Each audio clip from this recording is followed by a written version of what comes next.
నిజంగా ఎమ్మెల్యేలను చూస్తే నాకు జాలి కలుగుతా ఉన్నది, స్పీకర్ గారిని చూస్తే కూడా జాలి కలుగుతా ఉన్నది. స్పీకర్ గారేమో పాపం ఇలా ముఖ్యమంత్రి చెప్పినట్టు అబద్ధాలు ఆడక తప్పని పరిస్థితుల్లోకి స్పీకర్ గారు నెట్టబడ్డారు.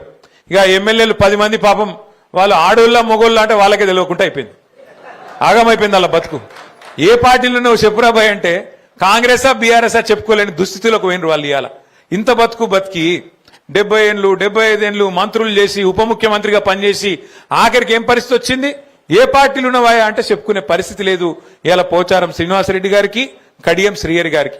ఇక అది కూడా ఒక బతికేనా నాకు తెలియక అడుగుతా. గింత బతికి గింత స్థాయిలో మంత్రులుగా ఉప ముఖ్యమంత్రులుగా పనిచేసి ఆఖరికి ఒక పదవి కోసం, గడ్డిపోస లాంటి పదవి కోసం ఇవాళ సూరు పట్టుకొని గబ్బిల మేలాడినట్టు సిగ్గు లేకుండా ఏలాడుతా ఉన్నారు. మరి వాళ్ళని పెట్టుకొని ముఖ్యమంత్రి గారు ఇంకా పోజులు కొడుతున్నాడు.